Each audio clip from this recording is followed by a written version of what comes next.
Bismillahirrahmanirrahim. Assalamu alaikum. I am Nimra Zafar. This is the video by Legal Concepts, CSS, PMS and Law. Before starting our lecture, please subscribe our channel and don't forget to press the bell icon so that you can get the notification of the new videos. Let's move towards our today's lecture.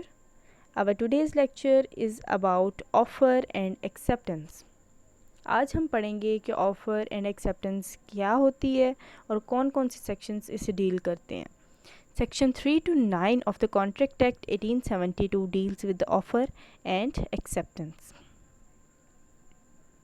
First of all, we will study the objective of the lecture to learn about important terms of the contract and their meanings. Contract की कुछ important terms हैं जिनको समझना ज़रूरी है. सबसे पहले हम पढ़ेंगे कि प्रपोज़ल क्या होता है. प्रपोज़ल जो है वो ऑफ़र का दूसरा नाम है. ऑफ़र ही एक्चुअली प्रपोज़ल है. When one person signifies to another his willingness to do or to abstain from doing anything. जब एक पर्सन दूसरे पर्सन को अपनी विलिंगनेस शो करता है कोई भी काम करने या ना करने के लिए, तो उसको प्रपोज़ल कहते हैं. और अपनी विलिंगनेस इसलिए शो करता है कि अगला बंदा उसकी उस ऑफ़र को कबूल करे, उसकी उस बात को के ऊपर अपनी असेंट शो करे, अपनी रज़ामंदी शो करे, with a view to obtaining the assent of the other to such act or abstinence. He is said to make a proposal or an offer. इसे कहते हैं कि प्रपोज़ल या ऑफ़र, कि एक बंदा जब अपनी किसी भी काम करने या ना करने के लिए कोई विलिंगनेस शो करता है दूसरी पार्टी को, और इस नीयत से कि दूसरी पार्टी उसके ऊपर रज़ामंदी अपनी शो करे, तो ये एक प्रपोज़ल या ऑफ़र होती है. और इसको कौन सा सेक्शन डील करता है? Section 2A. Solicited or unsolicited submission by one party to supply or buy certain goods or services to or from another. इसे हम एक एज एग्ज़ाम्पल लेंगे कि जैसे कि सेल एंड परचेज़ का कॉन्ट्रैक्ट होता है, उसमें भी ऑफ़र एक्सेप्टेंस होती है. जैसे हम किसी के सर्विसेज हायर करते हैं तो उसमें भी ऑफ़र एक्सेप्टेंस होती है. तो इसीलिए हमें ये इसको कहते हैं कि ये प्रपोज़ल होता है. जब एक बंदा अपनी कोई ऑफ़र करता है किसी दूसरी पार्टी को, तो दूसरी पार्टी उस ऑफ़र की एक्सेप्टेंस देती है, तो फिर वो दोनों एक कॉन्ट्रैक्ट में एंटर हो जाते हैं. Next we will study essentials of a proposal, कि एक प्रपोज़ल या ऑफ़र के लिए कौन कौन सी चीज़ें होना लाजमी है या उसके एसेंशियल्स कौन कौन से होते हैं. The person making the offer proposal is known as promisor और ऑफरर. ऐसा पर्सन जो कोई प्रॉमिस करता है या कोई प्रपोज़ल या ऑफ़र किसी को देता है, तो उसको हम कहते हैं प्रॉमिसर या ऑफरर. और the person who may accept such an offer will be the promisee और द एक्सेप्टर. और ऐसा पर्सन जो किसी भी ऑफ़र को एक्सेप्ट करता है या उस प्रॉमिस को एक्सेप्ट करता है, तो उसे कहते हैं प्रॉमिसी. जिसके साथ प्रॉमिस किया जा रहा है या जिसको ऑफ़र दी जा रही है उसे कहते हैं प्रॉमिसीज या acceptor. The offerer will have to express his willingness to do or to abstain from doing any act. जो ऑफ़रर होता है, मतलब जो ऑफ़र करने वाला होता है, वो जो है उसको अपनी विलिंगनेस शो करनी पड़ती है किसी भी काम करने या किसी भी काम से रुकने के लिए. Only willingness is not enough. लेकिन यहाँ पे विलिंगनेस सिर्फ ज़रूरी नहीं होती. Simply a desire to do and not to do something will not constitute an offer. किसी भी चीज़ की ख्वाहिश करना कि ये काम हो जाए और ना हो, या फिर ये काम ना हो, तो सिर्फ उस चीज़ के लिए डिज़ायर करना ही ऑफ़र नहीं होती. उस ऑफ़र को हमें कम्युनिकेट भी करना पड़ता है अगली पार्टी को उस ऑफ़र के बारे में बताना पड़ता है, आइदर एक्सप्रेसली और इम्प्लाइडली, कि बेशक हम अपने अल्फाज के थ्रू उसको बताएं या फिर अपनी इंटेंशन के थ्रू उसको बताएं कि हम आपको ऑफ़र कर रहे हैं इस नीयत से कि अगला बंदा आपकी ऑफ़र को एक्सेप्ट करे. तो ऐसी ऑफ़र ही वैलिड ऑफ़र होती है.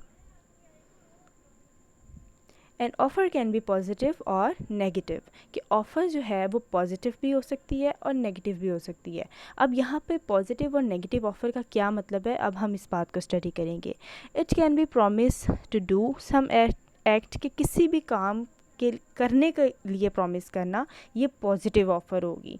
कि फॉर एग्ज़ाम्पल हम किसी बंदे को कहते हैं कि ये काम कर दो तो आपको मैं इसके बदले में इतने पैसे दूंगा, तो ये हम ऑफ़र कर रहे हैं और प्रॉमिस ऑफ़र कर रहे हैं, क्योंकि ये पॉजिटिव ऑफ़र कर रहे हैं क्योंकि ये किसी काम के होने की ऑफ़र है। It can also be a promise to abstain not do some act service, और किसी को किसी काम के करने से रोकना, ये नेगेटिव ऑफ़र होगी। फॉर एग्ज़ाम्पल कि मैं किसी बंदे को कोई ऑफ़र करूं कि ये काम ना करो तो इसके बदले में मैं तुम्हें इतने पैसे दूंगी, तो ये नेगेटिव ऑफ़र होगी। किसी को किसी काम से रोकने वाली ऑफ़र करना, तो ये नेगेटिव ऑफ़र होगी। तो किसी को किसी काम के करने के लिए ऑफ़र देना, तो ये पॉजिटिव ऑफ़र होगी। बोथ आर वैलिड ऑफ़र्स, लेकिन ये दोनों की दोनों ऑफ़र्स जो हैं वैलिड हैं, सही हैं। क्लासिफिकेशन ऑफ ऑफ़र्स, अब हम पढ़ेंगे क्लासिफिकेशन ऑफ ऑफ़र्स के बारे में। There can be many types of offers based on their nature, timing and intention.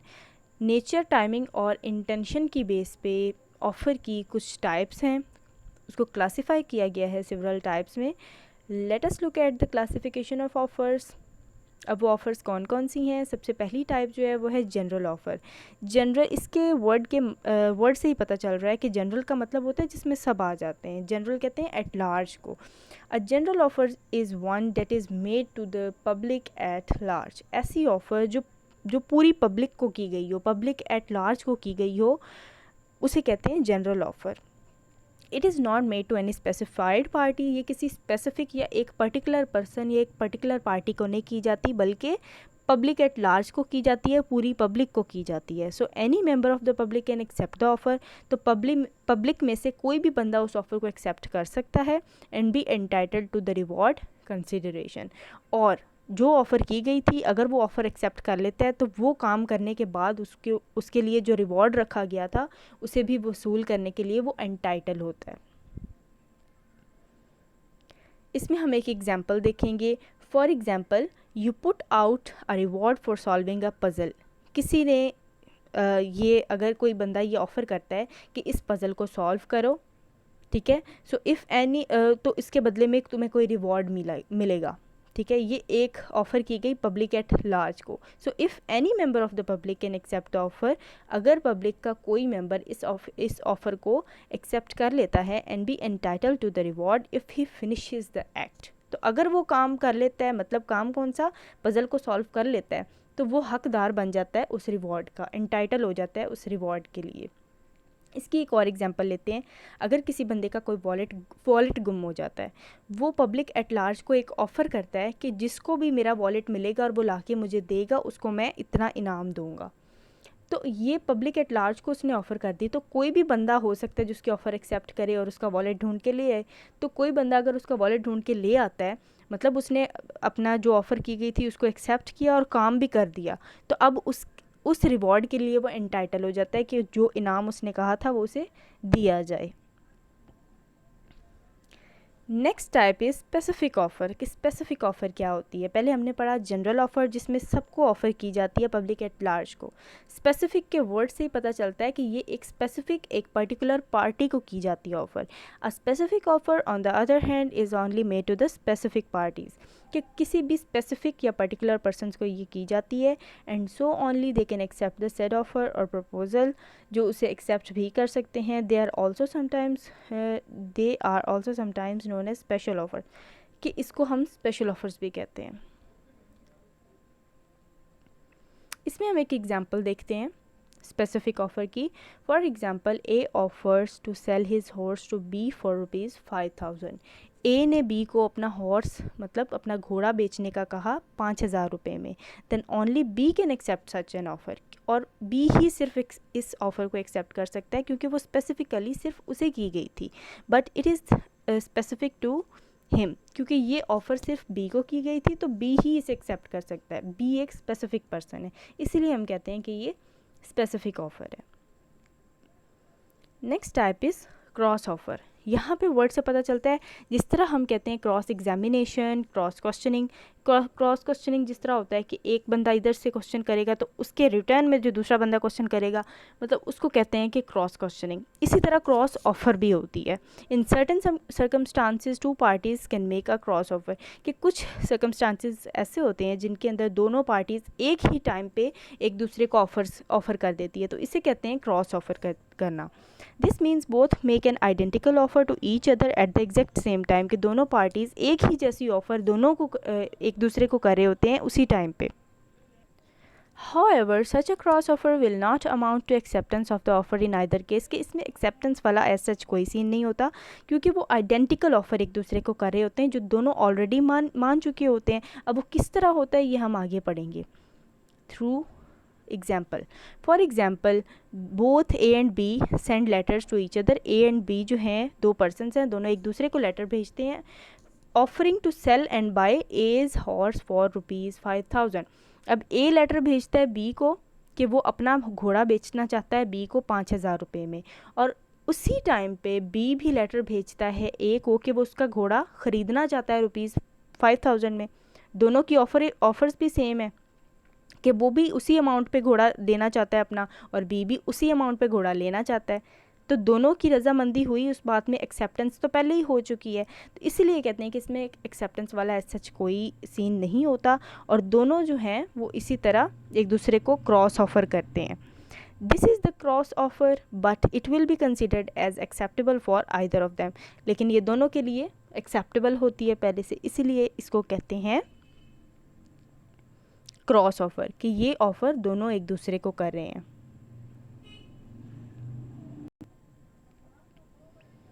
Next type is counter offer. That what is counter offer? Counter offer क्या होती है? There may be times when a promise will only accept part of an promisee will accept part of an offer. ये ऐसी offer होती है जिसमें promisee जो है, मतलब जिसके साथ प्रॉमिस किया गया है, जिसको ऑफ़र की गई है, वो ऑफ़र के एक पार्ट को एक्सेप्ट कर ले और बाकी जो पार्ट हैं उसमें वो चाहे कि कोई चेंजिंग्स करना चाहता है, तो इसको कहते हैं counter offer. And change the certain terms of the offer, this will be a qualified acceptance. अब इसको हम मज़ीद आगे स्टडी करते हैं. ही विल वांट चेंजेस और modifications in the terms of the original offer, के जो ओरिजिनल ऑफ़र ऑफ़रर की तरफ से की गई थी, जो ऑफ़र को एक्सेप्ट करने वाला है, मतलब प्रोमिसी जो है, ऑफरी जो है, वो उसको एक्सेप्ट तो करेगा बट उसके कुछ पार्ट को एक्सेप्ट कर लेगा और बाकी वो चाहेगा कि उसमें कुछ चेंजिंग्स या मॉडिफिकेशंस होनी चाहिए, तो वो इसलिए इसको कहते हैं कि ये है counter offer. This is known as counter offer. A counter offer amounts to a rejection of the original offer, कि ये एक तरह से ओरिजिनल ऑफ़र जो की गई होती है उसकी रिजेक्शन होती है.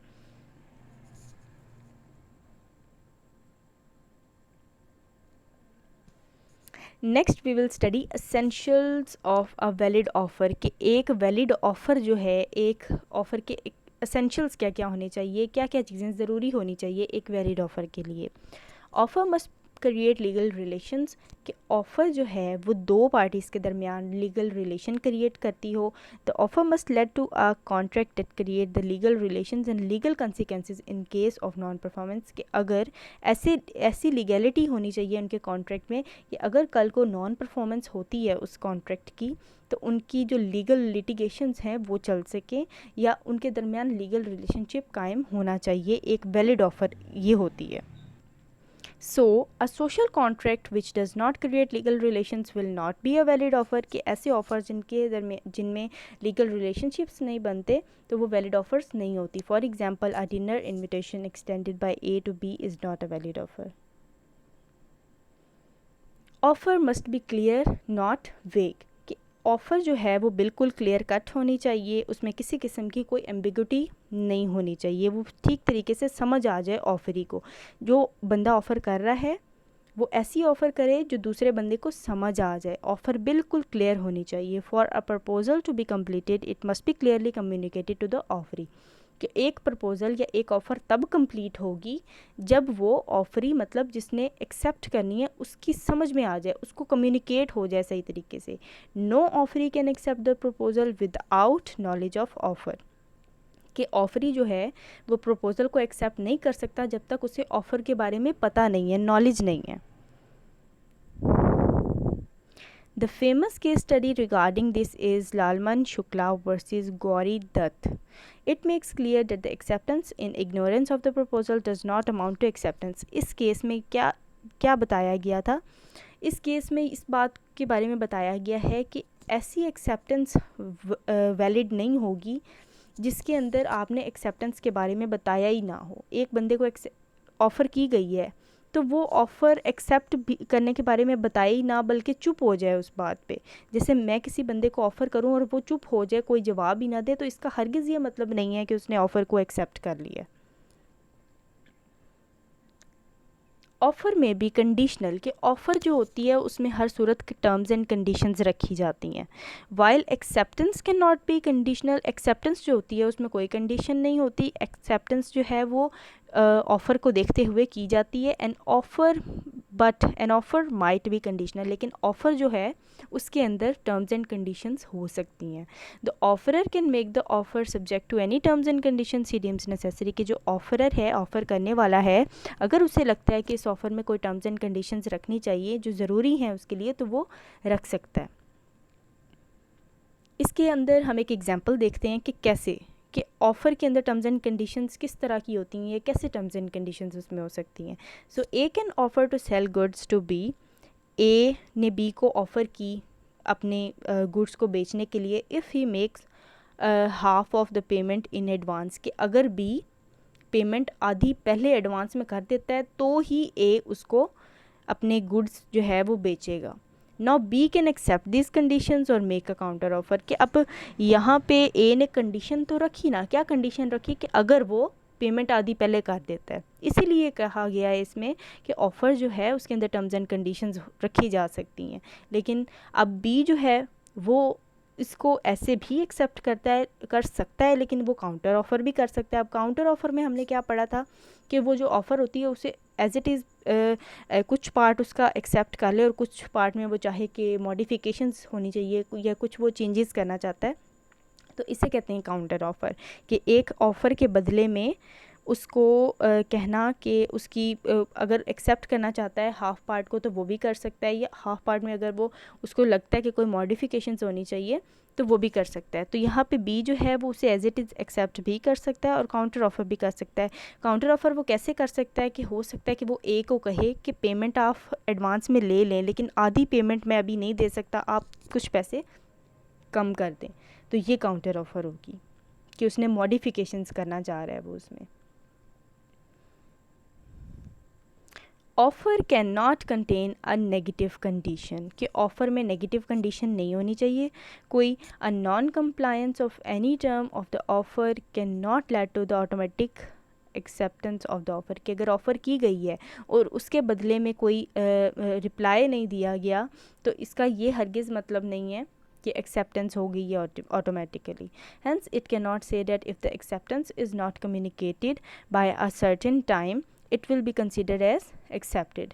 इसलिए हम ये नहीं कह सकते कि अगर टाइमली जो है एक्सेप्टेंस नहीं की गई तो इसका मतलब है कि ऑफ़र एक्सेप्ट हो गई है, ऐसा कुछ भी नहीं है। जो एक्सेप्टेंस है, जो अगर ऑफ़र किसी ने एक्सेप्ट करनी है तो उसके लिए भी उसको प्रॉपरली उसे एक्सप्रेस करना पड़ेगा, या एक्सप्रेसली या इम्प्लाइडली ऑफ़र को एक्सेप्ट करना पड़ेगा। थ्रू हिज वर्ड्स कर सकता है या थ्रू हिज अपनी इंटेंशन के थ्रू कर सकता है। तो लेकिन ऑफ़र की जो एक्सेप्टेंस है वो भी क्लियर होनी चाहिए। इसमें हम एग्जांपल देखते हैं। A offer to sell his cow to B for 5000, A ने बी को ऑफ़र की अपनी काउ बेचने के लिए 5000 रुपये में। If the offer is not rejected by Monday it will be considered as accepted, कि अगर मंडे तक ऑफ़र जो है एक्सेप्ट या रिजेक्ट ना की गई तो ऑफ़र जो है एक्सेप्ट हो जाएगी। तो ऐसा कुछ नहीं होता, this is not a valid offer. Offer can be specific और जनरल। ये बात हम पहले ही पढ़ चुके हैं, जनरल ऑफ़र क्या होती है, स्पेसिफिक ऑफ़र क्या होती है। As we saw earlier the offer can be to one और मोर देन स्पेसिफिक पार्टीज़, और the offer could be to the public in general, कि जो पब्लिक एट लार्ज को ऑफ़र की जाए वो जनरल ऑफ़र होती है, और जो एक स्पेसिफिक या पर्टिकुलर पार्टीज़ को की जाती है वो स्पेसिफिक ऑफ़र होती है। ऑफ़र में भी एक्सप्रेस्ड और implied.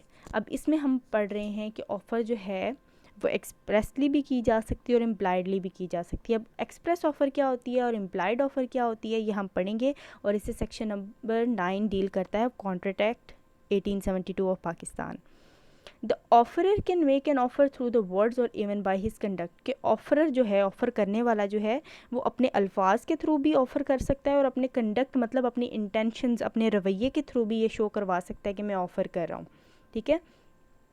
N offer which is made via words, ऐसी ऑफ़र जो अल्फाज के थ्रू की जाए, वो अल्फाज बेशक लिखे हुए अल्फाज हों या मुंह से बोले हुए अल्फाज हों, औरल हो, तो उसको हम कहेंगे कि ये एक्सप्रेस ऑफ़र हो गई है, ये एक्सप्रेस कॉन्ट्रैक्ट हो गया। या ऐसा कॉन्ट्रैक्ट जो बोल के किया जाए या लिख के किया जाए वो एक्सप्रेस होता है, उसको हम कह देते हैं कि ये एक्सप्रेस कॉन्ट्रैक्ट हो गया। और ऐसी ऑफ़र जो ख़ुद अपने अल्फाज से बोल के की जाए या वही अल्फाज आप रिटन फॉर्म में लिख के दें, ऑफ़र कर रहे हो कोई, तो उसको कहते हैं express offer. When an offer is made through the conduct and the actions of the offerer, it is an implied contract। अब implied contract और implied offer क्या होती है कि जब ऑफ़र करने वाला अपने एक्शंस, अपनी इंटेंशंस, अपने कंडक्ट के थ्रू ये आपको शो करवा रहा हो कि मैं ऑफ़र कर रहा हूँ, और तो इसको कहते हैं इम्प्लाइड ऑफ़र जो है वो रिटन फॉर्म में नहीं होती। इम्प्लाइड ऑफ़र से मुराद है कि आपको अगले बंदे की इंटेंशन से पता चल रहा होता है कि ये ऑफ़र कर रहा है, तो ऐसी ऑफ़र जो होती है वो इम्प्लाइड ऑफ़र होती है और ऐसे कॉन्ट्रैक्ट्स इम्प्लाइड कॉन्ट्रैक्ट्स होते हैं। This was all about our today's lecture. Thanks for watching the video and don't forget to like, share and comment. Thank you so much.